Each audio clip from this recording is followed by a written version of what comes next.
guys, welcome back. Today we have a special episode, a pre-Verf episode. We're going to be streaming with Michael Moriani from Autodrop3d, and he and I are going to be setting up the Polar2 on his Autodrop cloud, so that we can send prints to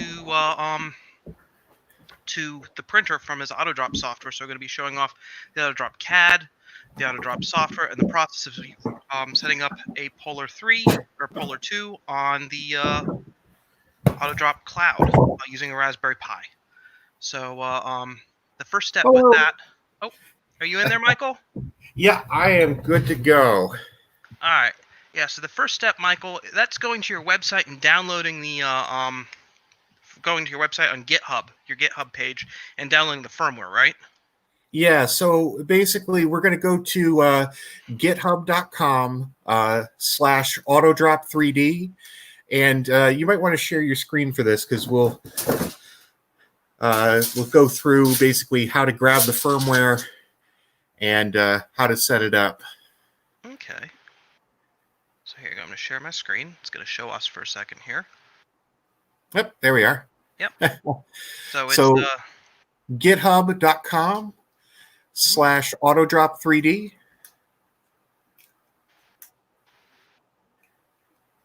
Okay.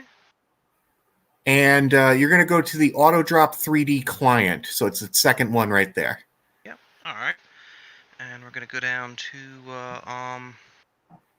Yeah, so down a little ways, if you keep on scrolling, you see there's a download link. Mm-hmm. So this is a pre-built Raspbian image.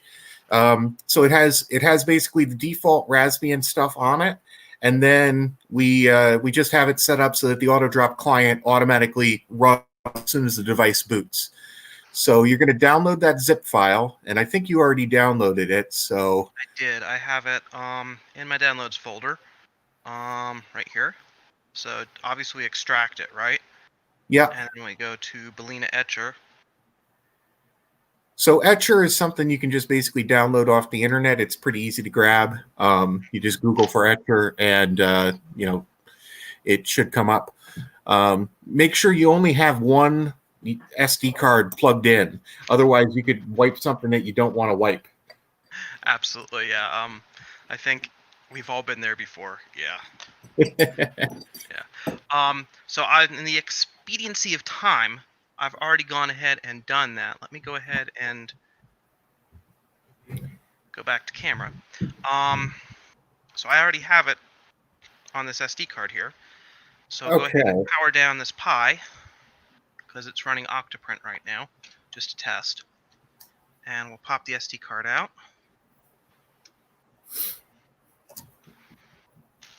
Pop this SD card in. So after we etch it, we don't, unlike Octoprint, we don't need to go in and set up the WPA supplicant file.txt. We configure that with our phone through Wi-Fi, right? Yeah. So this is kind of the beauty of the Autodrop client, right? As soon as you boot it up, there's going to be a GPIO pin. So there's a bunch of GPIO pins that you can basically use. Normally they're hooked up to buttons. We sell a Pi box which includes all these buttons already pre-wired up, but basically it's going to let you hit that pin and pull it low, and it will turn on a Wi-Fi access point on the device. And once it turns on the Wi-Fi access point, you can connect to it from your cell phone and put in your Wi-Fi credentials. And it's pretty easy to do. Is that Pi booting? I think the Pi has booted already. It's blinking the activity light every couple seconds. Okay. I'm getting a call. Yeah, hold on a second here. Sorry. Sure. Okay. Why is this thing? Okay. Yeah. So basically, what we'll do at this point is, if you go back over to that GitHub repo, it lists the pin numbers, and if you have a chart with the, let me see here. slides.google.com. I'm gonna share out a little picture for you, and this is gonna show you what pin you have to short to ground, basically. Mm-hmm. Uh, So do you want me to share your screen? I'm gonna share my screen here real quick, and you'll be able to see it. I'll make you as primary. Okay. Ah. Okay. I got it. Oh, you know what? It looks like I have pizza here. Hold on. Okay. But the you're going to hook up between ground and the config button, which is that pin 20 or pin 32. Okay, I see it right there. All right, go get your pizza. I'll do that.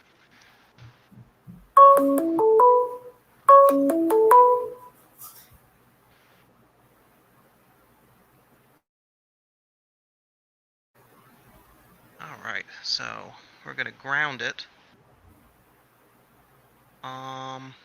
So ground is the port closest to the USB header, and then positive, not positive, but it goes to pin 32, which is 1, 2, 3, 4 up. Skipping 40, so it's 40, 38, 36, 34, 32. 40, 38, 36, 34,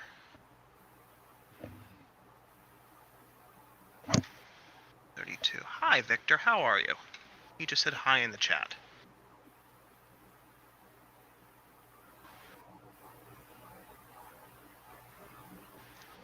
All right. So while we're waiting for Michael to come back with his food,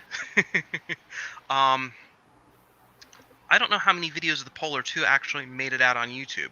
So Victor actually, Victor, you made one of these. I don't know if you ever got the firmware on it working right. It's up on GitHub. It requires a little bit of configuration to get it over Z0 over the spindle. But he's made one. The Polar 2 is on Thingiverse. It's a handy little printer. It doesn't print very big things, and I'll be showing something on Sunday. That's going to be the Polar 3, which is significantly bigger. And a lot of fun. But oh, Michael's back. Sorry about that. I ordered that pizza probably like an hour ago, and they finally got it. I actually forgot I put in the order. No problem. So I was just talking about the Polar 2 and its functionality. It's like I was saying, it's a low-cost printer. It's available on Thingiverse. It's a lot of fun because it's an auto-ejecting printer, and besides the your auto-drop deltas and obviously a belt-driven printer like Alex's Piper Infinity or the Black Belt, there aren't really many auto-ejection printers out there yet. Yeah, the IP for most of them is locked down by either Stratasys or Cincinnati. So there's patents in those areas which prevents wider scale adoption. But these all get around those patents, so absolutely, that's kind of cool. Yep, this is totally open source. So the firmware and the it's running a custom Marlin firmware based on the Skara fork, a modern Marlin 2 fork of the using the Skara software, which didn't work in the first place. I kind of grabbed the Skara and reprogrammed it for Polar, and here we are having fun. So Michael, I've connected the ground pin and pin 32. They're not connected together. Should I go ahead and short them together? Yeah, so you just need to tap it once generally, and then on your cell phone, you should see a Wi-Fi network that comes up, and it should say Autodrop3d. Okay. Let me take a look on my phone. I'm sorry we can't do this sharing screen on the laptop, guys, because obviously if we did this, we'd lose the stream. So let me see if we can see it.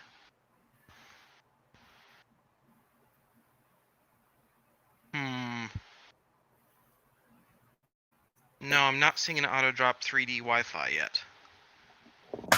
Okay, try tapping those pins again. Sure thing. Maybe I got a debounce or something on it. Um, Alright, I possibly. tried it again. So we're using a Pi 3B Plus. Right now your software works on every version of the Pi except for the Pi 4, right?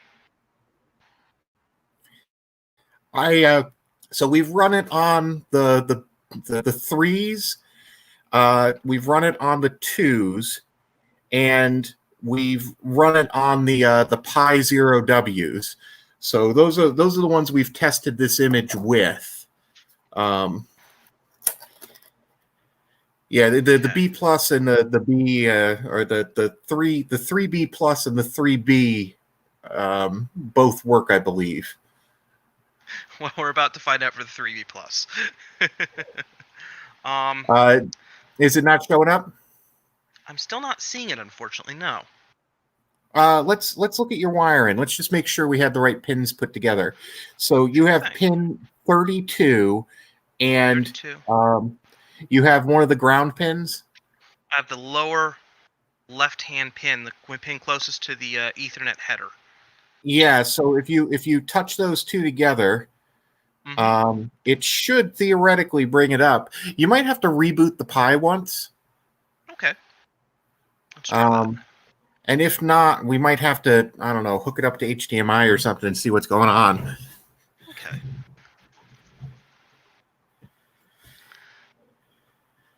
Victor, thanks for joining in the stream. It's good to see you always. So, just so that you know, like Autodrop3d, right? We have our own auto ejecting printers, which is pretty cool. But I think I have one of the very few other ones of these in the world. As soon as I saw it, I reached out to Rob here because another auto ejecting printer. That's what we're all about, and the doing the software to make it work wasn't too much effort. So, this is something that we want to really support. Is anybody who has their own way of doing automatic ejection? Um, we're all about hooking that up into the cloud and getting it so you can actually monetize your printer pretty easily.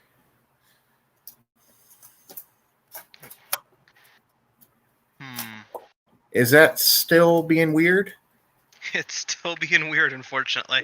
I'm not seeing it. I'll try shorten the pins again. How big is your SD card that you burned it onto? 16 gigs. Okay, that should be fine. Yep. I hope we don't have to plug it into an HDMI display to see what's going on. I hope not too, because that will be awkward. I'll have to. The closest HDMI monitor is over there. Right Ah. there. And it's yes, I know I'm pointing. I'm sorry, I have my bird out. Oh, hello, bird. Say hi, Graham. Or just itch your head, that works too. No, I'm not seeing it, Michael. Huh. This is unfortunate. Well, this is obviously live and unstaged because we're having technical problems. Uh. Yeah. I guess. Did you have that other SD card burning, or Other did you SD not? No, this is the only SD card I have with the image on it.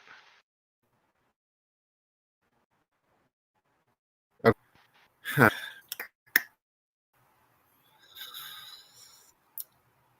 Let me double check Well, to make sure I get on the right wire on the Pi. The config button's 32.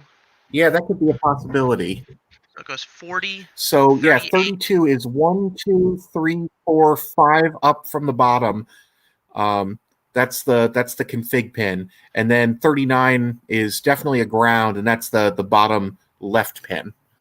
Yep, I'm on the bottom left, and I have the other end of the wire, the other DuPont connector, There's 4 empty spaces, and then it's in the 5th spot up on the header. I don't know if you can see it from there. I know my hand's shaking a little bit. Yeah, that should be the right one. All right. Well, I don't know. Sometimes DuPont wires are a little finicky. Maybe just try one of them. okay. Well, I'll disconnect that one, and then just try shorting it to the ground.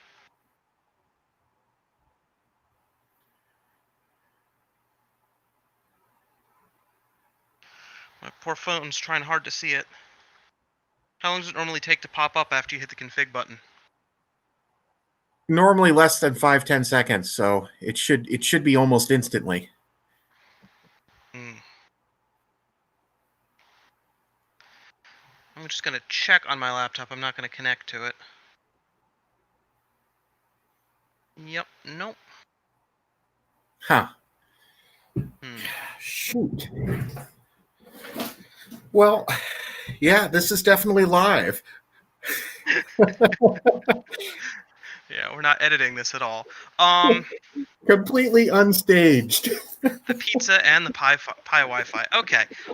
So what would the It's next all step pie be? problems tonight. Yeah. The next step, I guess, would be to unplug the Pi, carry it over, plug it into an HDMI cable, and see what it's doing. Yeah, Yeah. unfortunately. Yeah. And just to double check, I want to ground this pin, not set it to 3.3, right? Yeah, that's exactly it.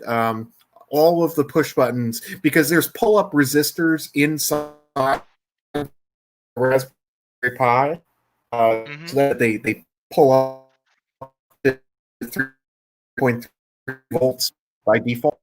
It's not just shorting it, and that should activate it. Okay. You broke up a little bit there, but I think you said that all the Is it still GPIO doing the? pins Is it have doing the low battery thing or the low power? the low power. The power light is blinking, yes, but I don't think that's the issue. You were breaking up a little bit there. I think you said that the GPIO pins use a pull-up resistor to All 3.3. DPIO. You're still breaking up, Michael. Well, Wow, this is... Yeah.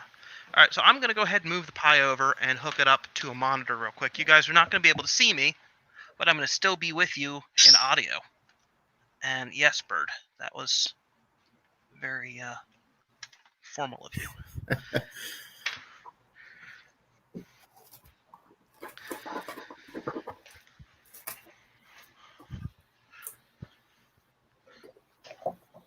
okay. All right. Yeah, because as So, soon as it boots up, it should start showing some messages. It should say like Autodrop3d client and stuff like that. mhm. And then when you hit the pin, it'll actually display some text on the screen also saying that you hit the pin. Okay. So this is good troubleshooting because we get to show what to do if it doesn't work. All right, so I'm going to plug it in there. Absolutely. And that's HDMI. Yeah, I'm disappointed because I was hoping it was going to be flawless. Yeah.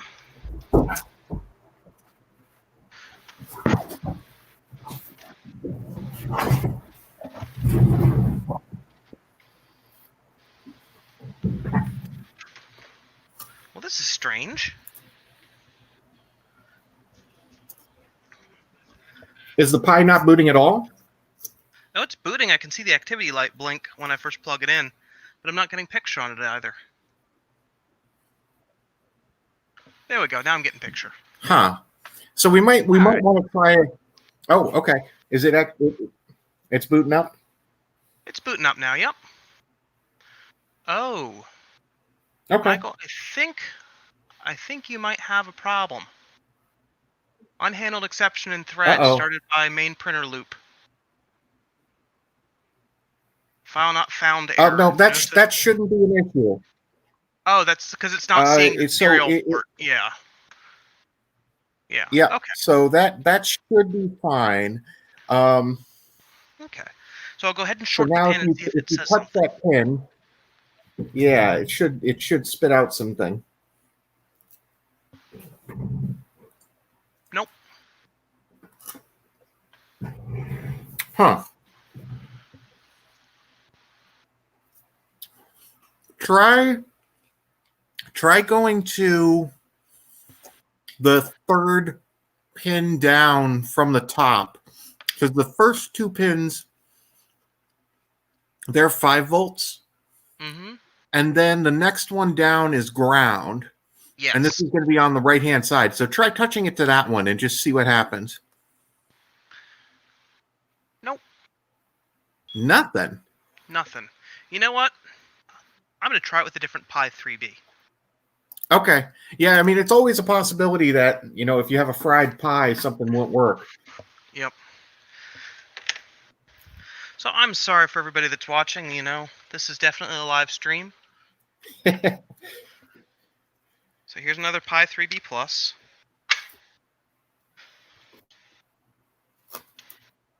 Sorry, Octoprint.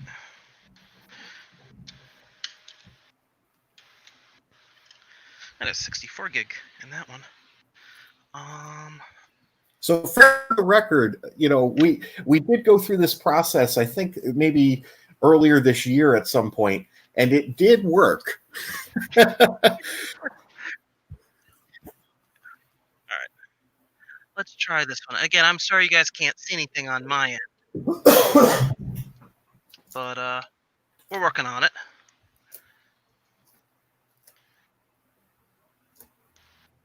All right. Oh, and I've got to move the DuPont wire over too.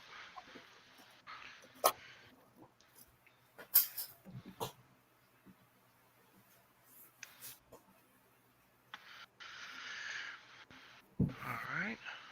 And touch. No, it's asking me for login, but it's not displaying anything when I ground it. Huh. Let me I'm gonna look at something here. Sure.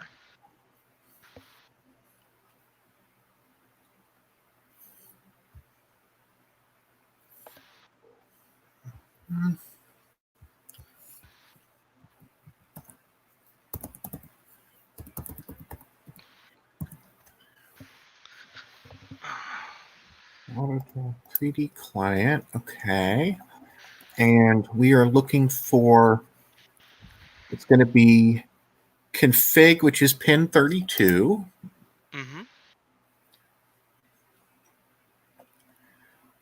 Uh,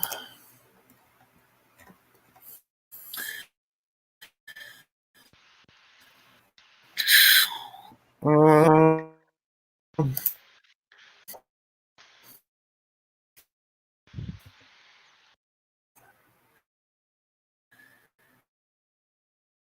just look dated, and I'm just giving.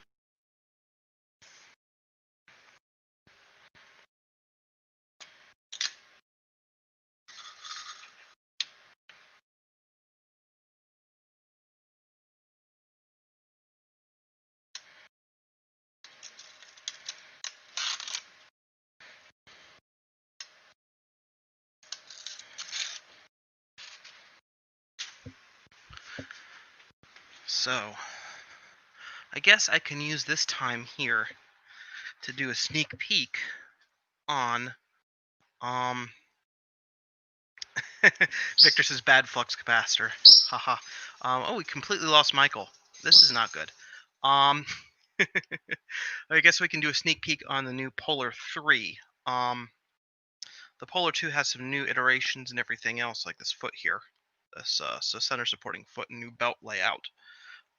But it's not a big change. It's just to give the spindle a little bit more support. But I'm gonna go ahead and reach over and pick up the camera. And sorry, my bird is not happy. I'm not paying attention to him. I'm gonna go over and show off the mess that is the Polar 3 right now. So as you can see, it is much bigger. Dual axis. Runs the exact same firmware though as the Mark II, just with different files in the config. and the motor is not here. This is a prototype steel sheet. Is actually underneath, right about here, for a shorter belt path. But that should be fun. I do have it auto ejecting and working. I did, and then I worked on it, and we're still tuning it up. But as you can see, all of the ear savers been printing because of the COVID pandemic. There's a whole pile of them over here. But no, it's one of the things I'll be showing off on Sunday. Let me see if Michael's gonna come back in again. I hope so. And we'll see if we can get the stream going. Oh, I'm buffering. Thank you, Victor. I didn't know that. How am I now? Oh, Michael's back. Let me add him back in. Yeah, sorry about that. I don't know what was going on. It booted me out. Victor says that I'm buffering, so maybe it's my internet. I don't know. I have a Biquity enterprise grade Wi-Fi in my house, so I'm not sure what's going on. Maybe my ISP's having an issue or something. Yeah, I don't know. I switched my room just in case it was because of the distance to the Wi-Fi. So, hopefully we'll have smoother sailing. Mm-hmm. Okay, so I was looking up on GitHub Mm-hmm. something here, which coincidentally also took a long time to load the page. So maybe it's not just us. Maybe there's like a whole internet issue going on right now. Blame the world, not us. So, while you're looking at that, I am going to load print run or pronterface, whatever it's called now, and just show the general schematics of the Polar for anybody that hasn't seen it. So I've connected to pronterface, and there it goes. And I'm going to go ahead and print a test whale, like one of these. It's a small print, test overhang on the front and the back, and it tests retraction in between the tail and the main body. This is a really bad one, but hopefully I'll get a better print out of it this time. The filament fell off the printer and the extruder slipped, so that's why that one's a bad print. Yeah, I should mention the table that I'm at is actually my big tool changer. So. Okay, so it definitely should be. It definitely should be pin 32. Mm-hmm. Okay. Well, let me go over and check the Pi over here real quick. No, it still hasn't registered a press. Michael, we may have to do this again tomorrow or Sunday. Yeah. Okay. Yeah. That's too bad. But yeah, definitely live. Yeah, definitely live. You wouldn't be live if you didn't have issues. So there's the little Polar printing, and it uses no. I mean, it works with your cloud because it doesn't need a special slicer. It doesn't need any post or pre-processing scripts. I'm actually using bog standard Cura to do this, just like the Mark 1 and Mark 3 use. So it's a good printer. I do set it as a circular print bed, and of course you can only print on 1/4 of the print bed at a time. But no, it's a fun little printer. And we'll be, like I said, we're gonna try this again, Michael. You'll set the we'll set the time and date and announce it. And yeah, until next time. All right. Well, sorry everybody that tuned in that we didn't get this going, but we'll just try again. Like I said. You have anything to say, Michael? Yeah. Well. Yeah, definitely. Thanks for stopping in and taking a peek, and hopefully, yeah, next time we'll figure out whatever kind of kink this is, because it's kind of weird. All right, everybody. Well, have a good night, and Hope everyone has fun at Verf tomorrow. And until we can meet in person, be well.